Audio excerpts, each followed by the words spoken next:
Hola, mi nombre es Armando Rodríguez. Quiero contarles acerca de mi pasado, quiero contarles acerca de las situaciones que he vivido. Hace 7 años terminé en la parte de atrás de un avión con mi primer ataque de ansiedad, ni siquiera sabía qué era. Desde un aeropuerto llamé a mi hermano y le dije: John, me está pasando esto, me siento así, así, así, estoy a punto de subirme en un avión, 14 horas de vuelo, y oramos, pero terminé vomitando en la parte de atrás. Nada hizo que no terminara con un ataque de ansiedad en la parte de atrás de un avión, y ahí viví mi primer ataque de ansiedad y comencé una lucha difícil en mi fe y en mi parte humana de decir: ¿qué es esto? El poder de Dios no es suficiente, el poder de Dios no es suficiente para ayudarme en una situación emocional. Y terminé en una cueva difícil, en una cueva complicada, en una parte oscura de mi vida, y comencé a entender cómo nosotros somos espíritu, alma y cuerpo, y al estar en esa cueva, comenzar a entender cómo mi parte humana afecta mis emociones, que no tienen nada que ver con mi espíritu, y que mi espíritu estaba atrapado, estaba realmente distorsionado, y que mi mente estaba afectando mi cuerpo, mi alma y mi espíritu. Y realmente fue una lucha difícil. Busqué ayuda, hablé con profesionales, hablé con doctores, hablé con médicos, hablé con psiquiatras, como psiquiatras, correcto, hablé con psiquiatras, entendí realmente cómo funciona mi organismo Armando Rodríguez, y entendí las cosas que me afectan, las cosas que debo de mejorar día a día. Y estar en esa cueva me hizo entender que somos humanos, y que cuando venimos a Cristo, por el hecho de venir a Cristo, no significa que todas mis deudas se van a acabar, no significa que mi matrimonio se va a mejorar, y por qué se va a significar también que mis problemas emocionales simplemente se van a acabar si somos personas humanas, que estamos en un cuerpo humano que funciona con química, depende de lo que como, depende de lo que hago. Yo quiero que sepas que todos pasamos por momentos difíciles, todos pasamos por momentos complicados en nuestra vida, pero hay una luz detrás. Al final del túnel hay una forma de salir de esa cueva. Hay que hacer una reevaluación integral, y creo que esta serie de predicaciones está muy enfocada en eso, y saber que somos humanos y tenemos luchas, luchas físicas, luchas humanas, luchas espirituales muchas veces, pero que muchas veces nos provocamos nosotros mismos el estar en esos lugares. Entonces, eh, adelante, creo que estamos unidos en esto porque todos somos humanos y tenemos luchas, así que quiero animarlos a que pongan atención a la predicación de hoy y se lleven algo que puedan poner en práctica. Y estoy seguro que en estas semanas que viene también te vamos a enseñar principios para que puedas salir de ahí y ayudar a otras personas a salir de ahí, que yo sé que Dios ya a muchos de nosotros nos está sacando de ese lugar, díganme conmigo, y Dios va a actuar, y a todos los que nos están viendo también. Pero primero necesitamos darnos cuenta de que somos seres humanos. Y yo no sé si usted sabía esto, ya lo he mencionado un par de veces, pero es muy interesante. ¿Usted sabía que los seres humanos nacen con solamente dos temores que vienen en el niño desde que nace? O sea, nosotros nacemos nada más con dos cosas a las que le tenemos miedo. Eso es lo que viene, digamos, en el disco duro de los seres humanos, solo dos. ¿Alguien le tiene más miedo o temor a cosas que sean más de dos? Levante la mano si usted le teme a más cosas de dos. Levante la mano, honestamente, ajá. Yo no le tengo miedo a nada, es que usted no se ha casado. Espere para que vea. No, mentira, mentira. Pero le tenemos temor a muchas cosas, ¿no es cierto? Y es interesante porque nosotros solo nacemos con dos temores. El resto de los temores son aprendidos o heredados. Solo nacemos con dos. ¿Cuáles, pastor? El temor a los ruidos altos.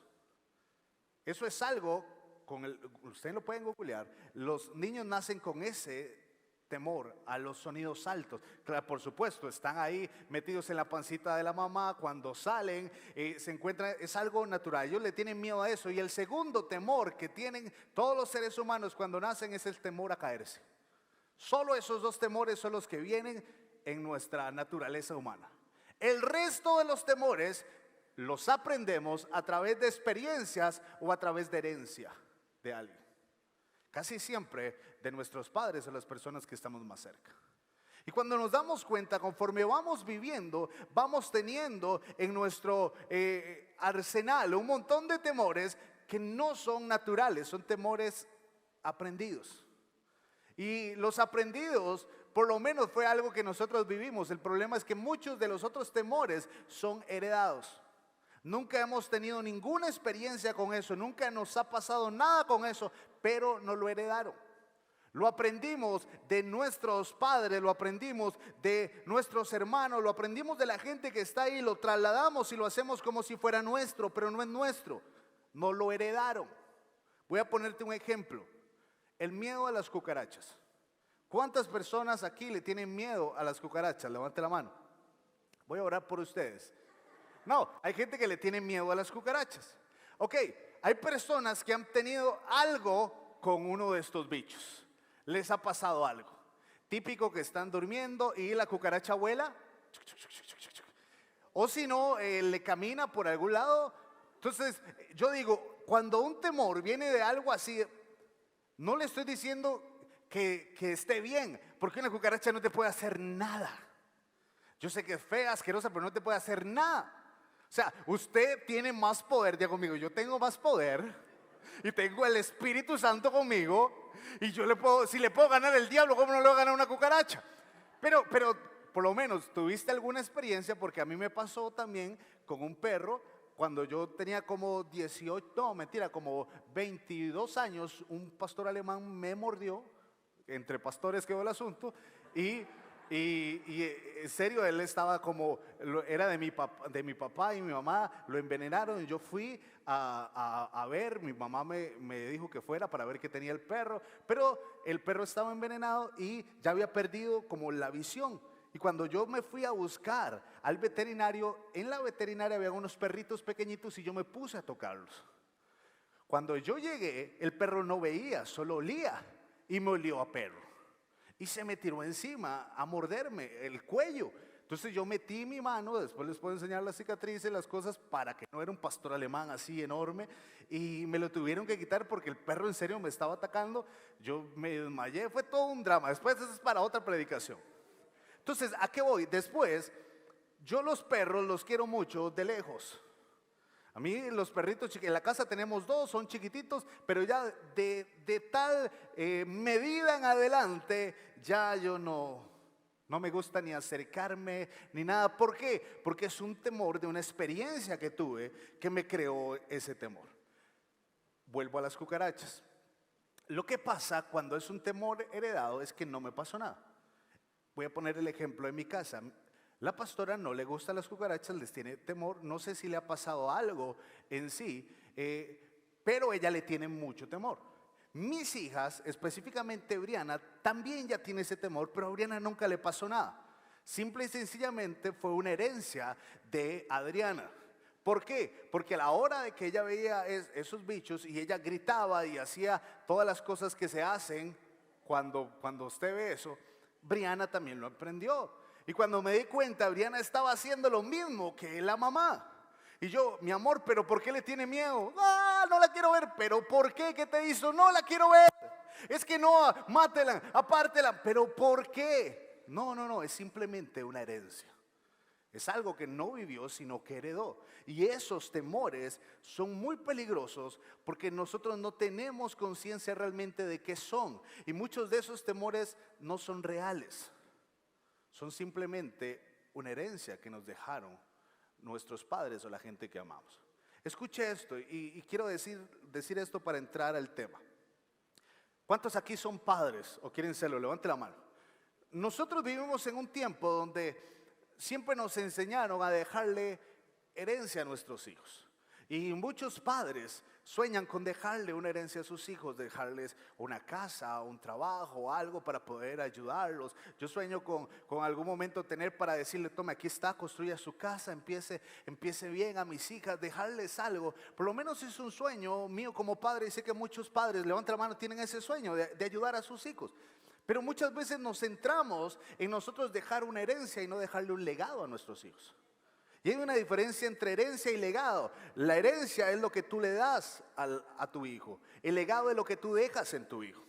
Y eso es uno de los errores más grandes. Nosotros preparamos la herencia para las siguientes generaciones, pero no preparamos al heredero para las siguientes generaciones. Entonces muchas veces las empresas, cuando son familiares, quiebran porque le preparaste una gran empresa para darle, pero no lo preparaste a él para dirigir y hacer lo que tú hacías, entonces se perdió. Nosotros muchas veces tenemos que enfocarnos y saber en dejarle un legado a nuestros hijos. Y una de las cosas por las que usted está aprendiendo de esto y por las que estamos aprendiendo a salir de la cueva y a lidiar con nuestros temores, es que si no, vamos a heredarle a nuestros hijos una gran cantidad de temores que nosotros no pudimos terminar, que nosotros no pudimos erradicar. Y no solamente quedarán en ti, que si no aprendes a luchar con eso, seguirán con tus hijos, con tus nietos, con tus bisnietos. Y cuando no te dé cuenta, todas esas cosas que alguien te heredó, que realmente no son ciertas, empezaron a pasar de generación en generación y empezaron a hacer que todos los planes, que todos los sueños, que todo lo que Dios tenía para una generación se perdiera porque hubo alguien que tuvo miedo de ponerle fin a las cosas. Y yo estoy seguro que Dios te trajo aquí para ponerle fin a muchas áreas de tu vida, para poder salir de tu cueva. ¿Cuántos dicen amén? Para poder salir de esa cueva, pero necesitamos luchar. Y eso solo lo podemos hacer a través del Espíritu Santo y a través de la fe. La fe es la que nos ayuda a salir de ahí. El creer que Dios está con nosotros a pesar de las circunstancias, que Él tiene un plan a pesar de cada una de las cosas que está viviendo, y aprender a diagnosticar lo que nosotros estamos viviendo y no dejarnos confundir. Hay gente que cree que la forma para superar el fracaso es el éxito. Y aprendí esto. Realmente el éxito no va a arreglar tus fracasos. Lo que necesitamos es como las vacunas. ¿Usted sabe cómo funcionan las vacunas? Para que alguien no se enferme de alguien, lo enferman en pequeñas dosis, para que después se vuelva inmune a la enfermedad. Así funciona esto. Usted quiere ser inmune al fracaso, inmune a los temores. Bueno, empieza a experimentarlos en pequeña medida, para que usted se vuelva inmune. La solución para el fracaso no es el éxito, la solución para el fracaso es empezar a experimentar esos pequeños fracasos, para que cuando lleguen esas situaciones, eso no te destruya. Tú sigas caminando adelante porque tienes una fe y sabes quién está contigo y lo que Dios te prometió. Y que no depende de lo que tus ojos ven, sino de las palabras que un día Dios te dijo. Así que no le tengan miedo al fracaso, no le tengan miedo a los temores, no le tengan miedo a que las cosas no salgan como tú las planeaste. Porque Dios está aprovechando esto para darte una inmunidad, para que puedas seguir avanzando y tus generaciones lo puedan hacer. Pero tienes que tener eso claro. Quiero que vayamos a la Biblia y sigamos hablando de Elías. Les voy a leer lo que les leí la semana pasada y vamos a llegar a otra parte donde vamos a hablar de dos características, dos caminos que llevaron a Elías a la cueva y que siguen llevando a muchos de nosotros a ese lugar. Elías se asustó y huyó para ponerse a salvo. Cuando llegó a Berseba de Judá, dejó allí a su criado. Versículo 4, y caminó todo un día por el desierto y llegó donde había un arbusto y se sentó a su sombra con ganas de morirse. ¿Se acuerdan que dijo? Estoy harto, Señor, protestó. Quítame la vida, pues no soy mejor que mis antepasados. Eso fue lo que vimos la semana pasada. Ahora vamos a ir al versículo número 7.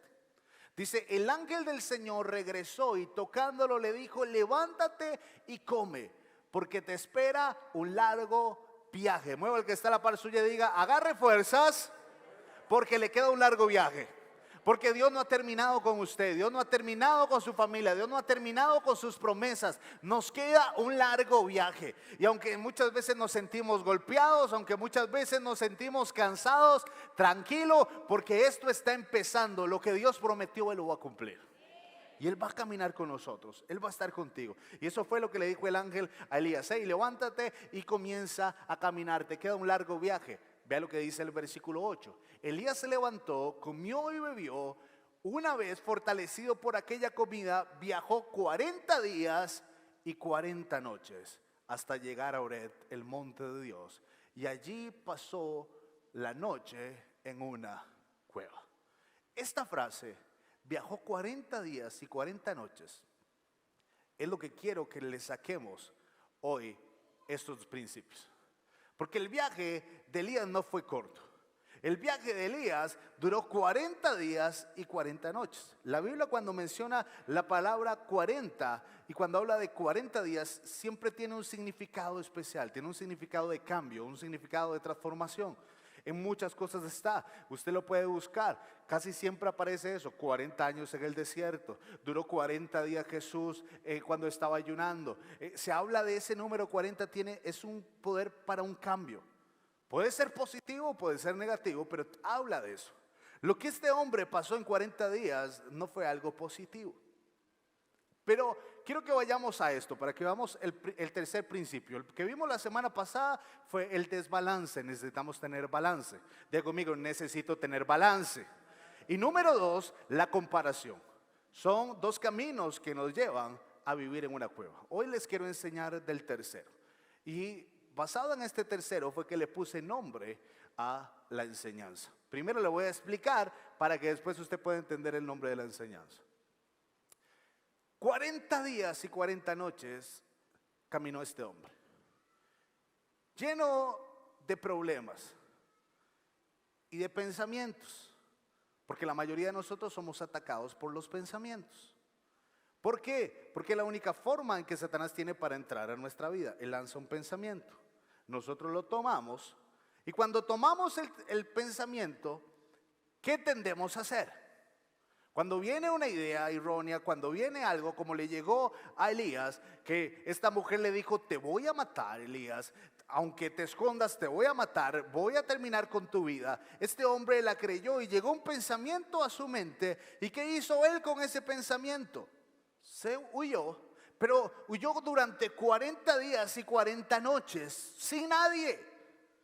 ¿Qué es lo único que usted puede hacer cuando está solo? Cuando no hay nadie con usted para hablar, cuando no hay un televisor, cuando no hay redes sociales, cuando no hay nada. ¿Qué es lo único que no deja de trabajar en nosotros? ¿Qué es?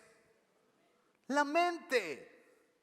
Este hombre pasó 40 días y 40 noches que lo llevaron a esa cueva haciendo algo. Y este es el tercer camino. Vamos a decirle así. Se llama rumiar. Diga conmigo: rumiar.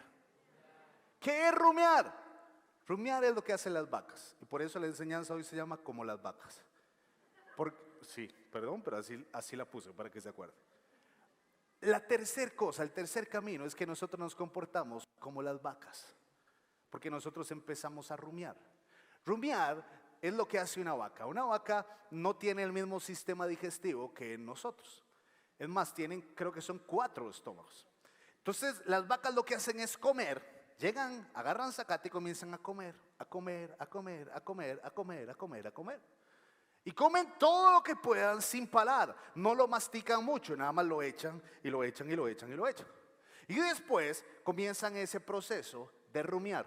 Rumiar es sacar lo que ya se comieron, traerlo de nuevo a la boca y empezar a masticarlo. Lo empiezan a masticar, después se lo vuelven a tragar y lo vuelven a sacar y siguen. Por eso usted siempre verá una vaca haciendo así. Y usted dice: qué raro, si aquí no hay zacate, si aquí no hay nada. No, está rumiando. Está agarrando lo que se comió hace ya tamaño rato y le está dando otra pasadita. La hamburguesa de ayer, qué rico. Guácala. Eso es rumiar. Rumiar es agarrar algo que ya había comido, y otra vez lo traen y comienzan a hacer ese proceso una y otra vez. Pastor, pero nosotros no tenemos ese sistema digestivo. No le estoy hablando de su estómago, le estoy hablando de su mente. La tercera camino que nos lleva a nosotros a una cueva es que los seres humanos son expertos en rumiar sus pensamientos. Y el rumiar los pensamientos lo que nos hace es que nos mantiene cautivos de cosas que ya sucedieron, que ya pasaron, y empieza a detonar un montón de cosas en nuestra vida. Vamos a ser honestos, y los que están viendo también esto en pantalla, ¿cuántos de ustedes saben que son buenos rumiando pensamientos? Levante la mano honestamente. Y es un problema. Es un problema cuando nosotros empezamos, porque tomamos algo que ya sucedió y lo traemos a nuestra mente y empezamos a repasarlo 1, 2 o 3 veces. Empezamos a cambiarle las cosas, es decir, ¿qué hubiera pasado si yo hago esto? ¿Qué hubiera pasado si yo en lugar de actuar así, actúo de esta otra forma? ¿Qué hubiera pasado si me hubieran defendido? ¿Qué hubiera pasado si mi esposo se hubiera metido? ¿Qué hubiera pasado con esto? ¿Qué hubiera pasado, escuche mujeres, qué hubiera pasado si me hubiera casado con el otro, no con este? ¿Qué hubiera pasado? El otro, tal vez sí. Y vean, me voy a meter en un campo bien delicado, pero esto pasa, y pasa porque empezamos a rumiar los pensamientos. Muchos matrimonios empiezan a tener problemas porque empiezan a rumiar esos pensamientos. ¿Qué hubiera pasado si yo en lugar de casarme con este patas vueltas, me hubiera casado con el otro que me estaba echando pelota y que andaba detrás de mí? Porque ese otro que andaba detrás de mí, ahora yo lo veo y ahora él es súper profesional. Uy, el carro que tiene, y él se ve tan atento, y es que el mío es un cavernícola. Seguramente yo no tendría que estar aquí lavando trastes, porque él seguro sí lavaría trastes. Y seguramente él sí me regalaría flores, y seguramente él sí me invitaría a comer, pero en lugares que a mí me gustan, no en los lugares que a él le gusta. Hombre, aprenda, no sea cavernícola. Entonces comienza a dar vuelta. Y entonces cuando se da cuenta, ese pensamiento que se está rumiando empieza a traer más pensamientos. ¿Y qué pasaría si aparece otra vez? ¿Y qué pasaría si realmente esto yo dejara a mi esposo y esta otra persona estuviera ahí? Y cuando se da cuenta, ese rumiar la llevó hasta pecar con su mente, con su situación, porque agarró un pensamiento simplemente que Satanás envió, un defecto de su esposo, y lo convirtió en todo. Y eso puede tardar días. ¿Hasta qué? Ya no lo quiero a él, ya no quiero estar con él, ya no lo soporto, ya esto. ¿Por qué? Porque hizo algo. Seguramente hizo algo. Los hombres siempre hacemos algo. Pero el problema más grande fue que se empezó a rumiar y empezó a pasar. Eso comienza a suceder con todos. Con los jóvenes pasa igual. ¿Qué pasaría si yo no viviera con mis papás? ¿Qué pasaría si yo tuviera otros papás?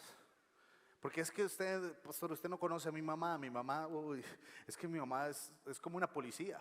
O sea, si yo a las 9 no he llegado, 9:01, ya hay mensaje de texto, ya llamaron a mi amiga, ya mandaron esto, y en todo Facebook, en el grupo, ahí está la foto mía, se busca. Pastor, es terrible. Y ahí están, y siempre me está preguntando mi mamá, y está diciendo, ¿qué pasaría si yo tuviera otros papás? ¿Qué pasaría si yo no tuviera papás? Si yo pudiera hacer las cosas por mí mismo, ¿qué pasaría? ¿Qué pasaría si me voy? ¿Qué pasaría? Y cuando se da cuenta, se comienza a crear todo algo que no es real, y que eso creó mentiras que los hacen tomar malas decisiones. Vea la pantalla, voy a decirle 3 consecuencias de rumiar pensamientos. Lo primero es que cambia nuestra percepción de la realidad, porque empezamos a ver cosas desde puntos de vista que no son correctos, porque la mente es súper espectacular, puede transformar todo en segundos, y cuando nos damos cuenta, nosotros comenzamos a agarrar un pensamiento y hacerlo mayor. Voy a seguir agarrando la parte de los matrimonios, porque ahí hay demasiado material, ¿verdad?, para poder hacer. Entonces, el esposo llegó, salió, pero ese día no se despidió de su esposa, como siempre le da un beso o algo, porque él está preocupado por diferentes cosas. Tiene que pagar algo, un negocio, algo está pasando, no sé, es liguista, está sufriendo alguna cosa normal que está viviendo. Él se va sin dar el beso. Eso podría, ella se queda y dice, mira, no se despidió de mí. No importa, seguro está preocupado. De por sí, siempre, la memoria de él siempre es así. Pero agarramos el pensamiento y lo empezamos a rumiar. No se fue, no se despidió de mí. Antes sí se despedía. Él antes era tan lindo, pero ahora no. La verdad, yo un día de estos vi como que también, como que él me está hablando raro. Y yo lo he visto como con unas llamadas y con unas cosas extrañas. No, pero él es bueno, pero otra vez sigue rumiando, saca el pensamiento y otra vez lo vuelve a hacer. No, pero últimamente yo he visto que no le alcanza la plata, tendrá otra familia. Sí, y yo lo he visto que él, no sé, es raro, él no me expresa tanto el cariño como antes y a los chiquillos no los quiere. Seguro tiene hasta otra familia y esto, ¿qué será? Llegó el marido a almorzar y cuando llegó, hola mi amor, ¿cómo está? Aquí está la cochinada de comida. Cómasela si quiere y si no la calienta usted, va a ver qué hace. ¿Qué se queda? Él no sabe qué pasó.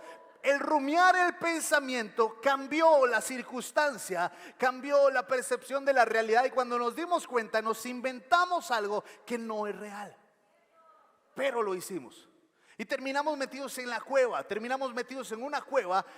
¿Por qué? Porque empezamos a rumiar el pensamiento. Otra cosa que nos pasa, exageramos lo malo.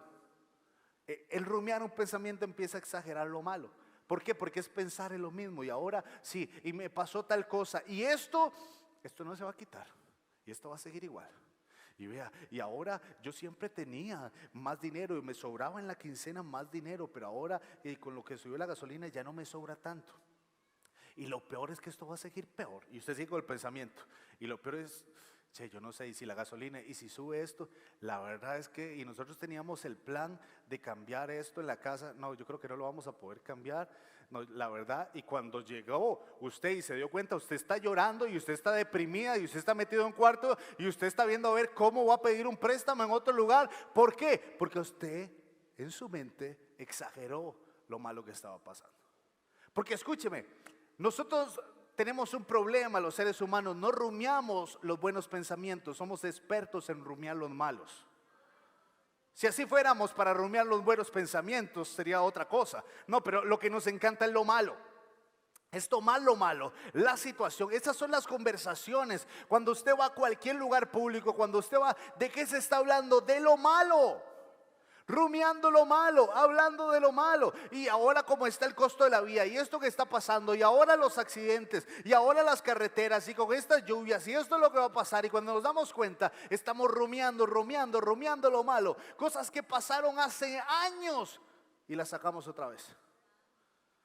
Mira, es que yo te noto extraño conmigo. Sí, estoy, porque quiero decirle algo. Recuerda lo que pasó en 1997, lo que usted me dijo.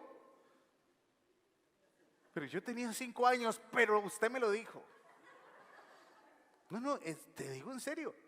Es que una vez usted hizo tal cosa conmigo. Es que una vez esto y esto pasó. Y cuando nos damos cuenta, estamos rumiando algo que tenía años, lo sacamos, enfermamos nuestro corazón. ¿Y qué es lo que pasa? El punto número 3 nos hace, el rumiar el pensamiento hace que haya una ancla que nos mantenga unidos al pasado. No podemos seguir avanzando porque no soltamos ese pensamiento. Seguimos teniendo ese mismo pensamiento, esas mismas cosas, porque una vez pasó y tiene que volver a pasar, porque una vez sucedió y otra vez puede volver a suceder. Y empezamos a vivir atados a un pasado con cosas que realmente muchas veces no son ciertas. Son mentiras, exageraciones, que nosotros mismos construimos, pero vivimos ahí. Por eso la Biblia dice que nosotros tenemos que renovar nuestra mente. Quiero que leamos este pasaje. Nosotros tenemos que empezar a renovar. Vea lo que dice Filipenses 4. Dice, por lo demás, hermanos, todo lo que es verdadero, todo lo honesto, todo lo justo, todo lo puro, todo lo amable, todo lo que es de buen nombre, si hay virtud alguna, si algo es digno de alabanza, en esto rumiar. En esto pensar. ¿En qué tenemos que pensar? En lo que es bueno. ¿En qué tenemos que pensar? En lo que es puro. ¿En qué tenemos que pensar? En algo que sea digno de aplaudir y decir qué bueno esto. En esto pensemos. Pero no es cierto que terminamos pensando en cosas que no deberíamos pensar. No es cierto que nuestra mente la ocupamos en cosas y terminamos rumiando cosas que nosotros no deberíamos rumiar, que deberíamos agarrar y sacar de nuestra mente. Te digo algo con todo respeto, yo sé, te fallaron, cometieron un error, pero ¿qué va a cambiar si sigues rumiando eso todos los días? No va a pasar. Por eso es que muchas veces nosotros nos cuesta perdonar, porque nosotros perdonamos de boca, pero no dejamos de rumiar el pensamiento. Y eso es agarrar una herida y cuando se va sanando volver a meter la mano y volver a meterla y decir sí te perdono, pero el otro día otra vez metes el dedo y comienzas a tocar. Y entonces cuando nos damos cuenta estamos metidos en la cueva porque empezamos a rumiar y a utilizar nuestros pensamientos de la manera incorrecta. Vea lo que dice Romanos 12. Así que hermanos, os ruego por las misericordias de Dios que presentéis vuestro cuerpo en sacrificio vivo, santo y agradable a Dios. Lea conmigo esto bien fuerte, que es vuestro culto racional. En otras palabras, ustedes tienen que presentar su vida a Dios todos los días, porque eso es lo que necesitan. Voy a traducirlo en esa versión. Todos los días, diga conmigo, todos los días debo presentar mi vida a Dios, porque ese es mi culto. ¿Por qué Pablo hablaba de esto? Porque está hablando del pensamiento. Los pensamientos no se acaban, los pensamientos se tienen que sustituir. Y la forma de dejar de rumiar es escogiendo en qué vas a rumiar. Porque siempre nuestra mente va a estar, la semana pasada te decía, 80,000 pensamientos por día llegan a tu mente. 80,000. Puedes quitar tu mente, no la puedes desconectar. Y usted sabe, hay momentos donde usted se acuesta y quiere que su mente se apaga y no se apaga. No se apaga. Ahí está. Ahí en el proceso dice cargando. Aquí, ¿cómo se llama eso? Cuando otra vez está descargando unos nuevos archivos, sí. Rumiar 4.5, la nueva actualización. Y está en su mente. Entonces, ¿qué hay que hacer? Lo que hay que hacer es lo que decía Pablo. Vamos a pensar en lo que es bueno. Vamos a pensar en lo que es justo. Vamos a pensar en lo que es digno de alabanza. Vamos a utilizar estas cosas para cambiar nuestra mente. ¿Qué hubiera pasado si Elías, camino a esa cueva, empieza a dejar de rumiar en lo negativo y empieza a centrarse en lo positivo? Si cuando va caminando ahí, en lugar de rumiar y decir me van a matar, esta mujer anda detrás mío, ahora sí, no ha quedado nadie, qué miedo, y empezar a rumiar eso durante 40 días y 40 noches, hubiera cambiado su pensamiento y hubiera renovado su pensamiento, decir, pero como Dios estuvo conmigo, con esos profetas falsos también puede estar ahora. Pero así como Dios puede hacer que separe el cielo y las estrellas, ¿por qué no me va a ayudar a mí? Mayor es el que está en mí que el que está en el mundo. Nunca he visto un justo desamparado ni su simiente que ande pidiendo pan. Porque yo tengo que estar hablando de esto o teniendo temor por esto si Dios está conmigo y es más poderoso que cualquier ejército. ¿Y de qué temerá mi corazón? Cuando se hubiera dado cuenta, hubiera dejado su camino, se hubiera dado media vuelta y hubiera avanzado, pero nadie le enseñó que el problema es que era un ser humano y que los seres humanos tendemos a andar rumiando todo el día lo que no tenemos que rumiar, a pensar las cosas que no tenemos que pensar. Entonces, pastor, ¿qué hago para corregir? Ok, voy a hablarle así rápidamente algunos principios, algunos consejos para que usted pueda dejar de rumiar. Voy a hablarle de 3 hábitos que usted haga. Anótelos. Saque ahí su celular y anote esto. Yo no le estoy hablando aquí paja, le estoy hablando lo que yo pongo en práctica y que me sirve. Pastor, usted rumea. Yo soy buenísimo para rumiar, experto. Y he tenido que aprender a luchar con esto para no volver a llevar a la misma cueva que antes iba. Entonces, ¿qué es lo que he puesto en práctica? Cosas como esta. Tenga un hábito de leer la palabra, haga un devocional. Dígale que está la par suya, tenga el hábito de hacer un devocional, de leer la palabra. Dependiendo de lo que usted ponga en su mente, eso va a rumiar. Dependiendo de lo que esté en su mente, eso es lo que va a dirigir su día. Si usted se levanta y lo primero que hay son malas noticias, si usted se levanta y lo primero que hace, como le decía en estos días, es ver las redes sociales, es buscar esto, usted lo que va a tener en su mente es eso. Si usted se levanta y antes de buscar a Dios, lo primero que hace es encender la radio, a escuchar un programa de personas contando chistes y hablando vulgaridades, es lo que usted va a tener todo su día en su cabeza. Y usted tiene que escoger, nadie lo obliga, usted lo escoge. Y después usted está rumiando cosas que no debería rumiar y termina haciendo cosas que no debería terminar haciendo porque no supo escoger bien. ¿Qué hace primero? Busca a Dios, levántese en la mañana, ore. Vaya a la Biblia, haga un devocional. Pastor, yo hago un devocional en la aplicación, buenísimo, pero yo le digo, lea la Biblia, vaya, busque un libro de la Biblia, lea un par de capítulos, permita que Dios le hable, apunte. Dios te va a hablar. Y cuando sales de tu casa ya tienes un pensamiento. Ya tienes la palabra de Dios en tu mente, ya estás pensando en eso, ya estás rumiando en eso. Le dices al Espíritu Santo, camina conmigo, háblame, ayúdame a no permitir que este pensamiento venga a mi mente, toma tú el control de mi mente. Y cuando te das cuenta, tienes la palabra. Segundo principio, este es buenísimo. Memorice versículos para luchar contra los ataques. Memorice versículos para luchar contra los ataques. Escuche, usted no va a poder luchar con su mente porque usted tenga una Biblia Thompson de esas grandotas.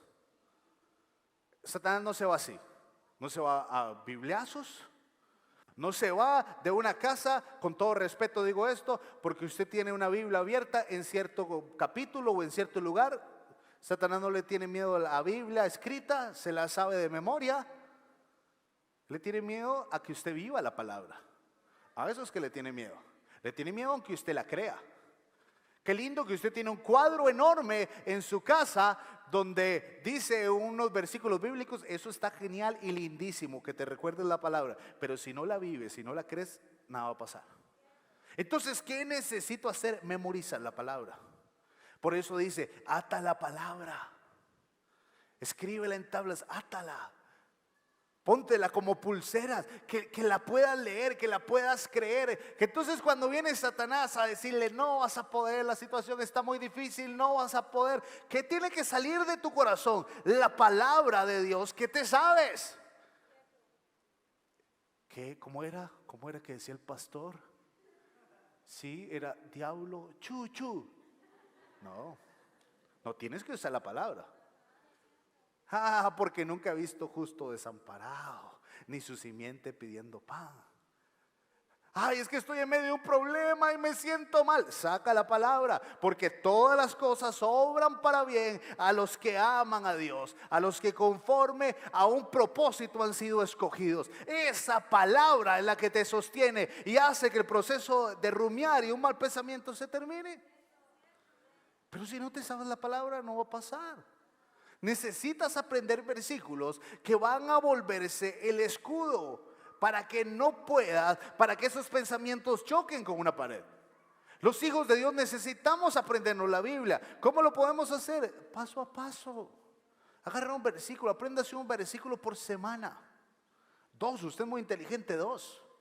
Escoja uno que a usted le sirva y diga, voy a aprenderme esto. Y esto no voy a dejarlo a un lado, no, esto lo voy a usar. Y cuando viene el mal pensamiento, usted ya leyó la palabra, ya hizo, pero usted lo sacó. Y el tercero, ¿lo usó cómo? Póngame por favor el tercero. Utilice el poder de la declaración. Una cosa es decir algo, otra cosa es hacer una declaración. Una declaración tiene que ver con un poder legal que usted está diciendo. Una declaración tiene que ver por eso. Nosotros estamos por una declaración de independencia. O sea, por eso nosotros ahora estábamos celebrando que somos independientes. Una declaración es algo que se hizo basado en un poder legal. Y por eso nosotros somos independientes. Hay muchas cosas en la Biblia que son declaraciones, que son cosas que nosotros tenemos un poder de Dios legal. Y que nosotros lo tenemos que declarar. Cuando usted se sienta mal, cuando usted sienta que está haciendo, use la declaración: mayor es el que está en mí que el que está en el mundo. Eso no es una frase bonita, eso es una declaración.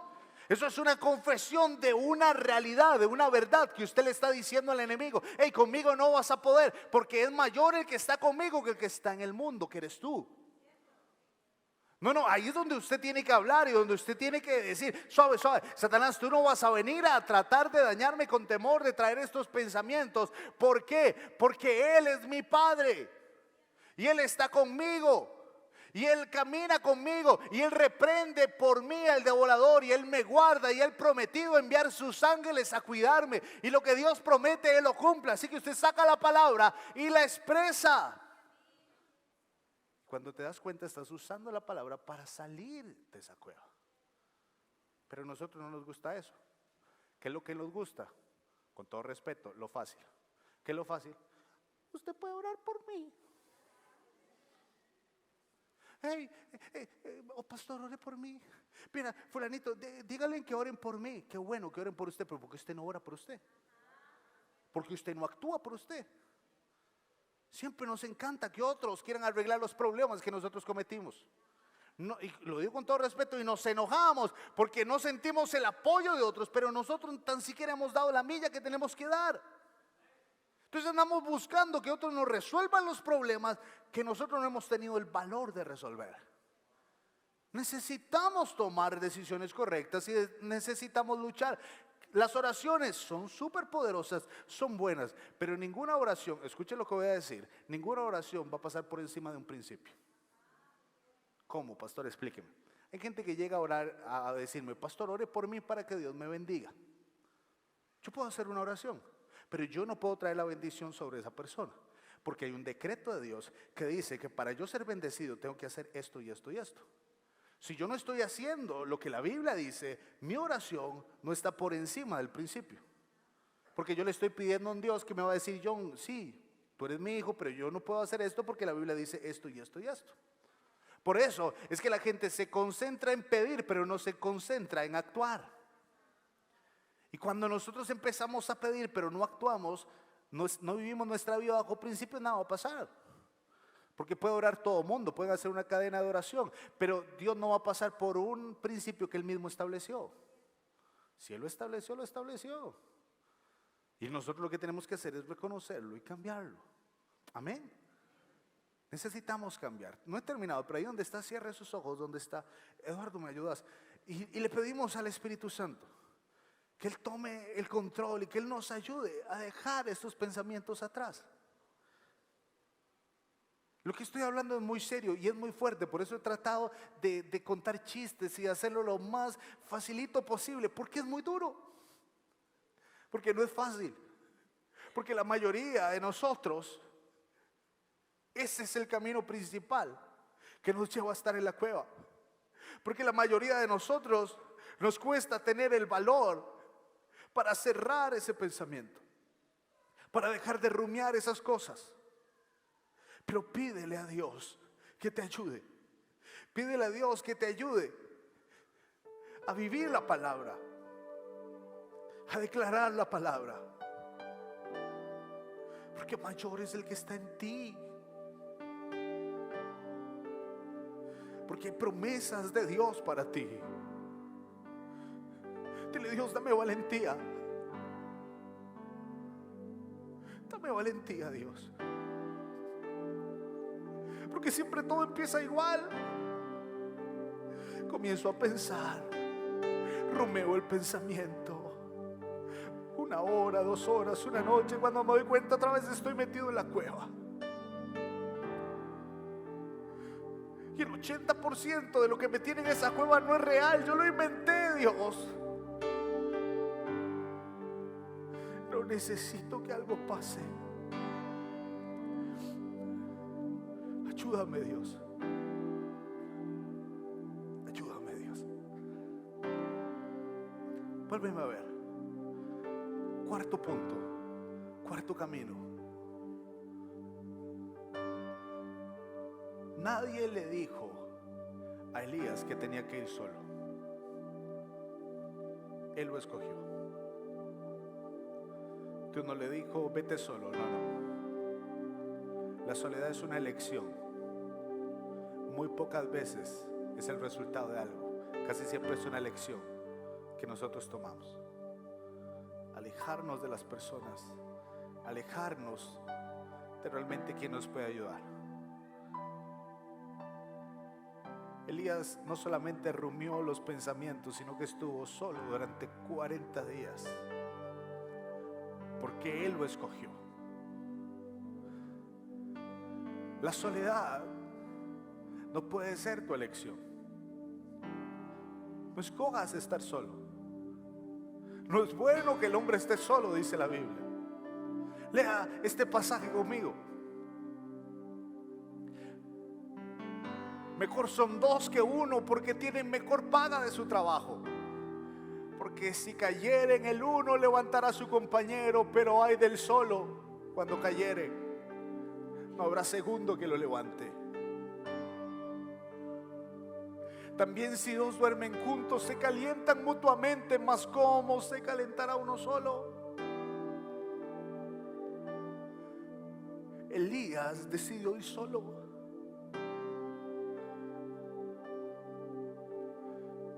Y quiero decirte esto: la soledad no tiene que ver con estar rodeado de personas o no. La soledad tiene que ver con el tipo de gente con el que estás. Porque hay personas que dicen: no, yo no estoy solo. La verdad es que estás rodeado de gente, pero solo si estás. Porque yo no te estoy hablando de gente que salga contigo, que ría, que vacilen, que vayan a jugar fútbol, a divertirse, cada uno para su casa. Eso es soledad. Porque eso simplemente es gente que está a tu lado, pero no son amigos. Yo te estoy hablando que necesitas amigos. Yo te estoy hablando de que necesitas gente que te ame, que te ayude. Y que en la vida son muy pocos, pero que necesitas tener. Y que la soledad es una de las cosas principales que te lleva a meterte en esa cueva. Y no, escúchame, y quiero aclarar esto. Los amigos, los pastores, los líderes, la gente que está a tu alrededor, no es un asunto de cercanía física, es cercanía espiritual. Te confundas. Vos no necesitas un pastor que esté sentado en tu casa tomando café todos los días. No lo necesitas eso. Vos necesitas un pastor que te ame, que te enseñe y que ore por ti, que quiera. Y si en algún momento nos podemos sentar juntos, genial. Pero si no, no te confundas. Porque amigos puede tener un montón, pero pastor solo uno. Eso le pasa a los padres. Los padres quieren volverse los mejores amigos de sus hijos. Escúcheme, su hijo no necesita otro amigo, tiene un montón, necesita un padre. Y los padres dicen cosas que no son bonitas decir. Se meten en cosas que no se tienen que meter. Prohíben cosas que no debería un amigo prohibir. Pero cuando entienden su papel de padres y dejan de buscar ser algo que no fueron llamados a ser, les va bien en la vida. Y a sus hijos también. Necesitamos esa cercanía. Porque la vida es una lucha. Y solo es difícil. Quiero leerte esta historia para terminar. Y esta historia me la ponía el Espíritu Santo. Éxodo 17. Voy a ponerlo en contexto, había una pelea. Y la lucha era muy fuerte. Y el que estaba dirigiendo el ejército era Moisés. Era el que iba adelante. E hizo Josué como le dijo Moisés, peleando contra Amalek. Y Moisés y Aarón y Hur subieron a la cumbre del collado. Y sucedía que cuando alzaba Moisés sus manos, Israel prevalecía. Cris, vení.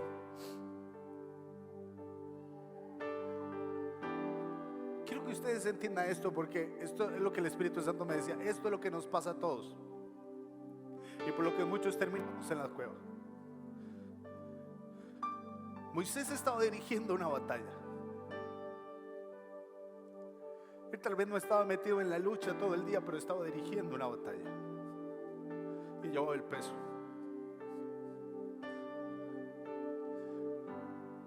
Padre, yo los entiendo, porque uno no puede decidir las decisiones de sus hijos, pero lleva el peso en el corazón. Uno no puede decidir las decisiones de su familia, de sus padres, pero siente el peso en el corazón. Eso es lo que le pasaba a Moisés. Los que son líderes, uno no puede hacer que la gente actúe de la manera correcta, pero siente un peso en el corazón, y muchas veces eso le duele. Y él peleaba levantando sus manos, porque así peleamos los hijos de Dios. Porque las armas de nuestra milicia no son carnales, son poderosas en Cristo Jesús para la destrucción de fortalezas. Y mientras Moisés levantaba las manos, dice la Biblia, sucedía que el pueblo iba ganando la batalla. Mientras Moisés clamaba a Dios, las cosas sucedían. Deja de estar rumiando en lo malo y levanta tus manos y comienza a clamar para que Dios actúe. Mas cuando bajaba sus manos, ganaba Amalek. Si uno alza las manos y gana, ¿por qué las va a bajar? ¿Verdad? Parecía lógico. Si yo sé que tengo las manos arriba y voy a ganar, no las voy a bajar.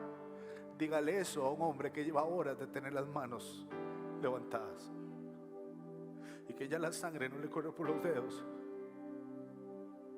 y que está cansado de seguir luchando con el mismo problema durante años y años y años,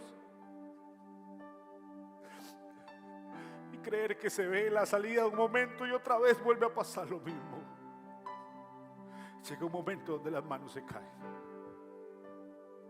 Llega un momento donde aunque tienes el deseo de hacerlo, te faltan las fuerzas. Y mientras él no tenía las fuerzas, el pueblo perdía. Porque cuando tú dejas de adorar, cuando tú dejas de creer, cuando tus fuerzas ya no están, Satanás aprovecha para dañar lo tuyo, tus generaciones, meterte en una cueva, meter al resto en una cueva. ¿Pero qué hago? Es porque estoy cansado. Sigamos leyendo. Y las manos de Moisés se cansaban, por lo que tomaron una piedra y la pusieron debajo de él. Le dijeron: siéntate. Y se sentó sobre ella. Y Aarón y Hur.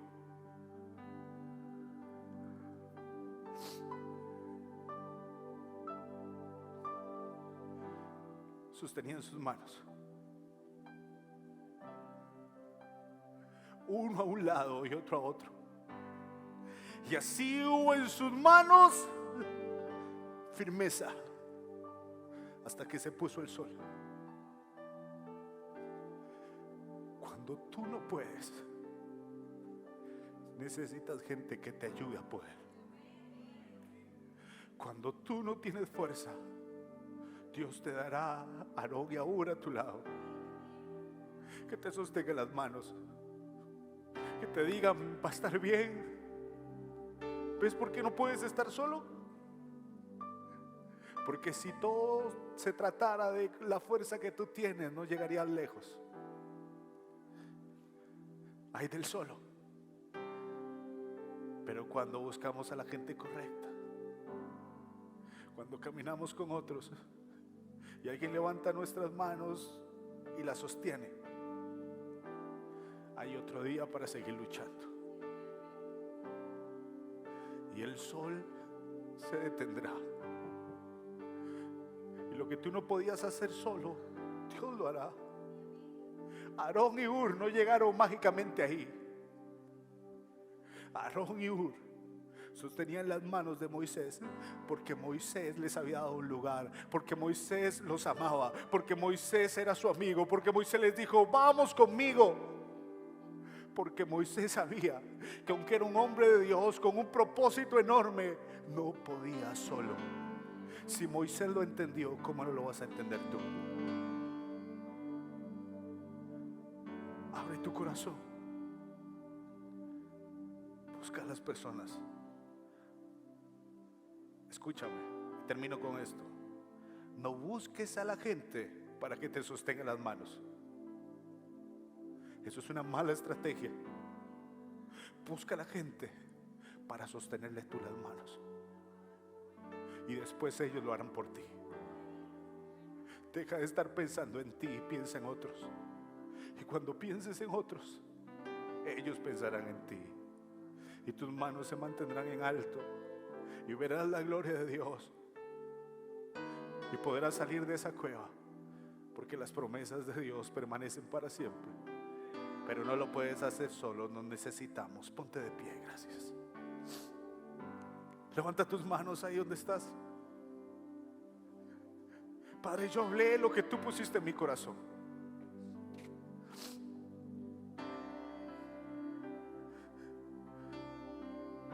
Señor, el camino de rumiar los pensamientos es un problema, pero me asusta más el camino de la soledad, Dios.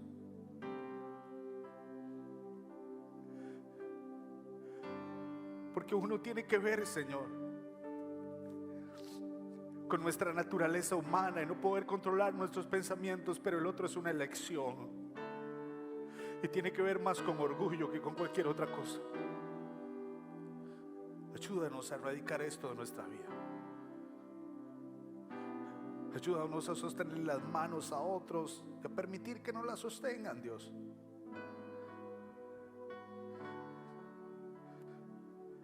Padre, yo oro en el nombre de Jesús por los que están en este lugar, que necesitan que sus manos sean sostenidas. Necesitan esa ayuda del cielo. Que pase lo que ellos no pueden hacer, para que sea tu Espíritu Santo, Dios, a través de otras personas, que hagan que las cosas ocurran, que hagan que las cosas pasen. Yo bendigo tu vida en el nombre de Jesús y le pido al cielo que te ayude, que te dé la fortaleza que necesitas,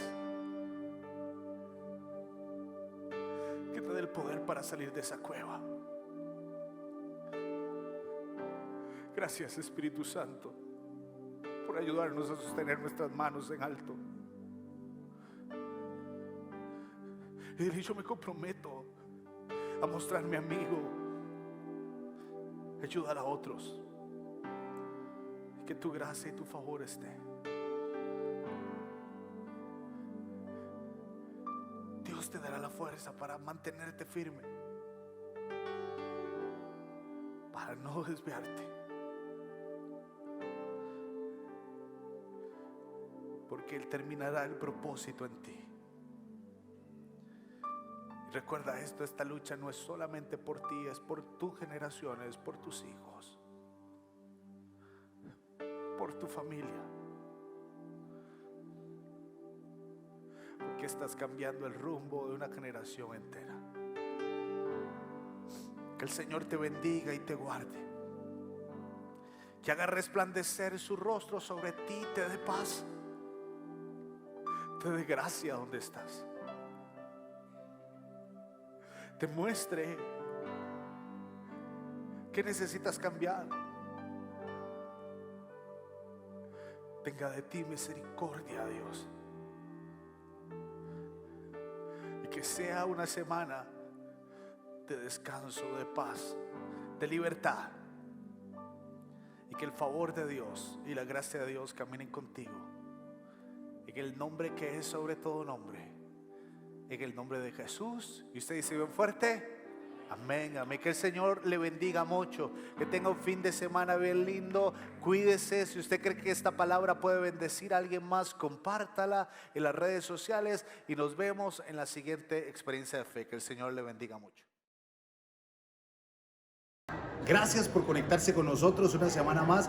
Estoy seguro que este mensaje pudo bendecir su vida. Recuerde compartirlo. Si no le has dado seguir a nuestra página de YouTube, puedes hacerlo, o en nuestras redes sociales. Y recuerda que cada fin de semana tenemos algo especial para ti.